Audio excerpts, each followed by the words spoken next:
Good afternoon. So, today po ituturo ko kung paano i-connect yung connection ng washing machine.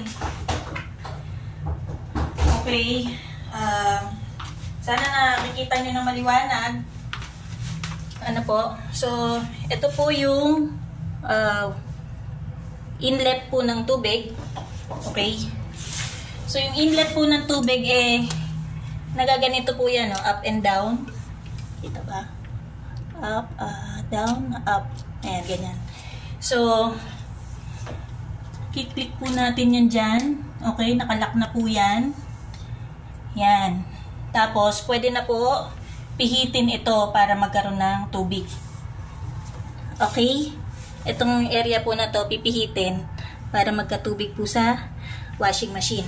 So, ngayon, meron naman pong hose ang washing machine. So, yung hose po, ito naman tayo. Tingnan ko naman kung yung kabilang anggulo naman.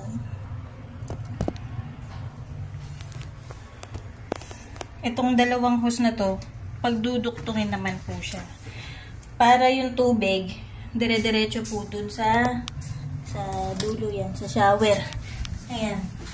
Dito po yung tubig. Okay po.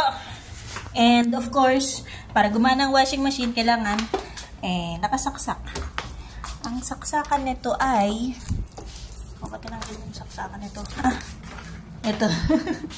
Ito po ang saksakan. So, nandito po yung saksakan yan. Okay po ba? Ayan. So, that's for the washing machine. Ang washing machine. So, ayan po. Okay, bagong-bago. Pagka umandar, press nyo lang po yung power. And then, water level. I-adjust nyo po yung water. 1, 2, 3, 4, 5, 6. And then, start. Automatic na po yun. So, yung tatlong button lang na yun, aandar na po yan. Matatapos na rin yung nakapiga na. Alright? So, next naman po tayo.